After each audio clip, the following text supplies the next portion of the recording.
I destroyed my 10-year marriage by cheating on him with 9 different men. And this is something I've never told anyone.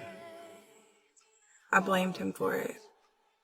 And I told him it was his fault and that he wasn't doing enough in the marriage and that he pushed me to it.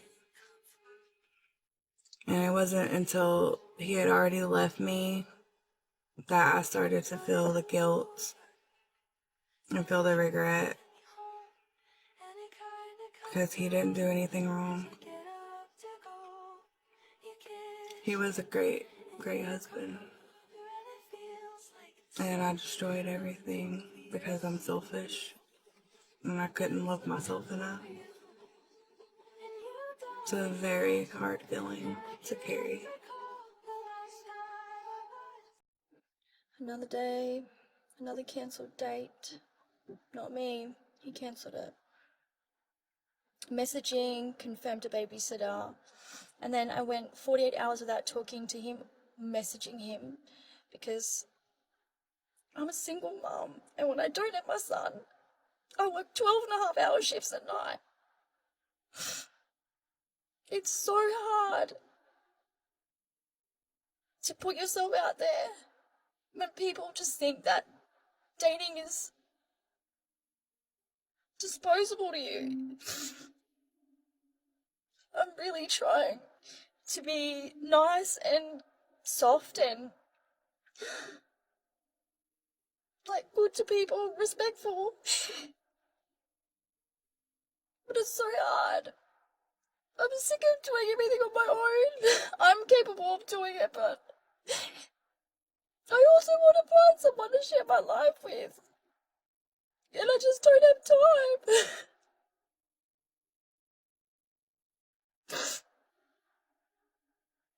I'm a full-time mum, and in 4 days, I work night shift, 12.5 hours. What am I supposed to do? There's no one here to take care of me, and I have to do it all myself. We're not all shit. We're not all just trying to use people. Some of us are trying to find someone genuinely.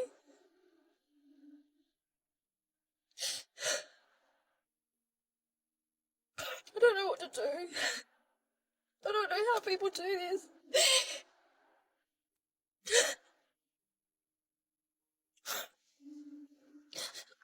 I was at a bar this weekend and I'm talking to this guy and he asked me how old I am. I say I'm 26 and he goes, "Wow, you look great for your age."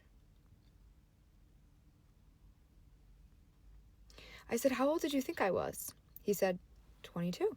Like, you look amazing. For your age?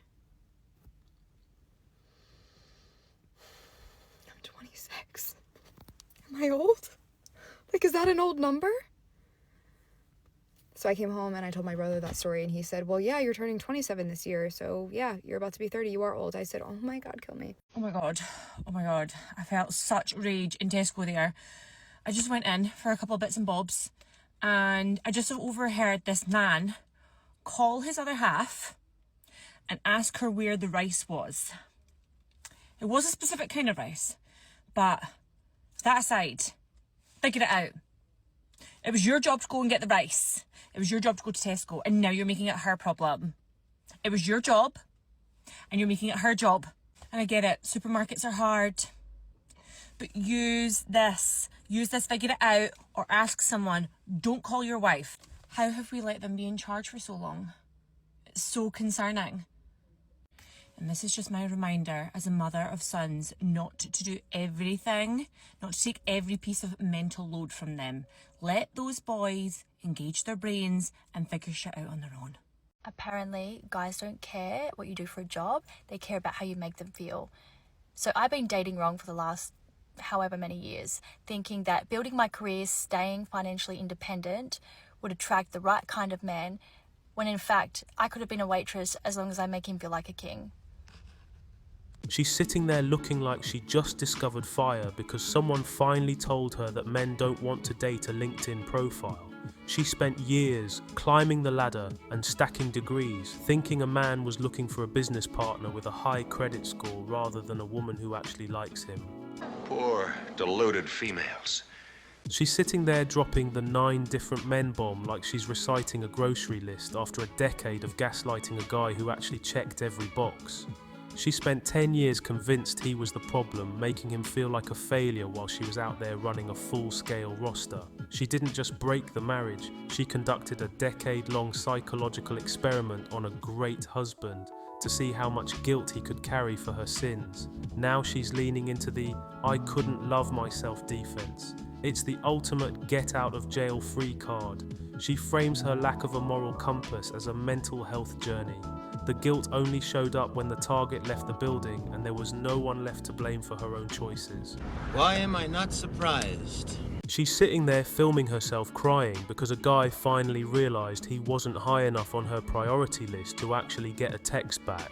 She's shocked that after 48 hours of radio silence, the guy decided his Friday night was better spent elsewhere. She calls it being a busy single mum, but to the rest of the world it's just being a ghost. She's trapped in this loop where she thinks her struggle is a currency. She's listing her 12-hour shifts and her babysitter drama like she's reading a resume for a job nobody applied for. She wants to be soft and nice, but she's offering a man a calendar that's already full and a life where he's basically an unpaid intern filling the gaps between her night shifts. The funniest part is the "what am I supposed to do?" She's genuinely confused that a man isn't lining up to be the secondary character in her exhausted life. She says she's sick of doing it all on her own, which is code for "I need a rescue mission, but I only have a 10-minute window on Tuesday." She's not looking for a partner, she's looking for a human-weighted blanket who doesn't mind being ignored for 2 days straight while she works on herself. It's the ultimate delusion. No question about that.